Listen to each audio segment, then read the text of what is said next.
Ve lo insegnano a scuola, ma non siete in grado di afferrare.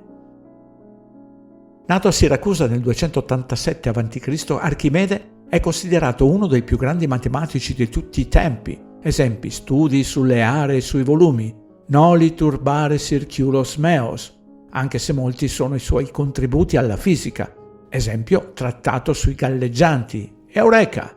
Alla meccanica, esempio, il principio della leva, da mi ubi consistam et terram movevo. Questa frase l'ho presa dal sito scuola.net, scuola col K. Un momento, perché si legge in latino? Ora voglio fare il complottologo, non il complottista. Cercate su indice alfabetico complottologo se vi interessa. Ricordate che la storia è stata inventata e chi ha fatto le ricerche lo sa.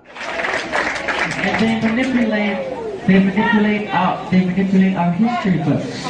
The history books are not true. It's a lie. That's right, my phone. The history books are lying. You need to know that. You must know that. Usiamo Wikipedia. Archimede visse nel III secolo a.C. e scrisse in greco dorico. Qui sto parlando del palinsesto di Archimede. Dal 1530 in poi le sue opere, pertanto non si parla del palinsesto ma delle sue opere, furono raccolte e tradotte in greco bizantino. Cioè, dopo 800 anni hanno tradotto le sue opere in greco bizantino dal greco dorico? Una loro copia venne fatta da uno scriba anonimo nel 950, nuovamente nell'impero bizantino. Praticamente dopo 1300 anni fanno una copia. E adesso fate attenzione. Questo manoscritto in particolare, stiamo parlando ancora del palinsesto di Archimede, venne poi portato a Gerusalemme, probabilmente qualche tempo dopo il sacco crociato di Costantinopoli nel 1204. Lì, nel 1229, ci picchia, dopo 25 anni di quarantena, il codice di Archimede venne slegato, raschiato e lavato. I suoi fogli spagliati furono piegati a metà, così che ciascuno di essi divenne un bifoglio di formato dimezzato. Furono rilegati con almeno altri 6 manoscritti parziali sempre in pergamena, di cui uno con opere di Iperide, e riutilizzati per un testo liturgico cristiano. Testo liturgico cristiano?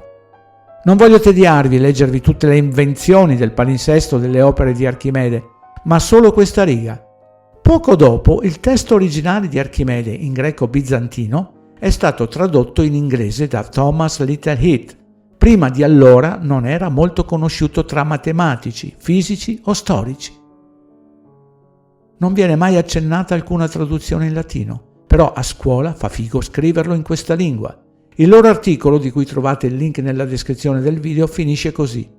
Probabilmente i copisti medievali non riproducevano quello che non capivano, e questo spiegherebbe perché tanta matematica fu reinventata solo con la rivoluzione scientifica del 1600. Ve lo rileggo per i tardoni. Tanta matematica fu reinventata solo con la rivoluzione scientifica del 1600. Ve lo dicono apertamente. Ora prendiamo solo la sua presunta frase.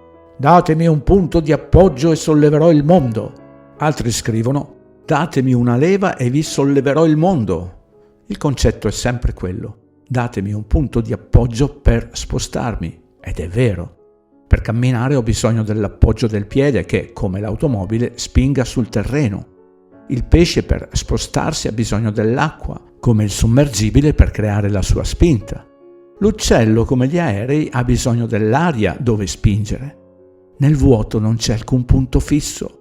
Come fa un razzo o un satellite a muoversi senza un punto fisso, o meglio, senza un mezzo che fa resistenza per la sua spinta?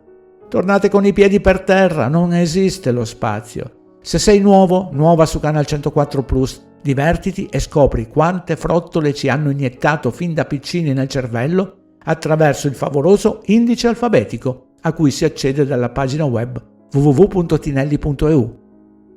Non hai ancora letto i trasgressivi Il risveglio o Il secolare nuovo ordine del male? È tempo di spegnere tutti i device e di regalarti questi libri. Magari scoprire che stai bene e non lo sai. PS. E la Treccani scrive: traduzione latina di una parte della celebre frase, ma è scritta in greco.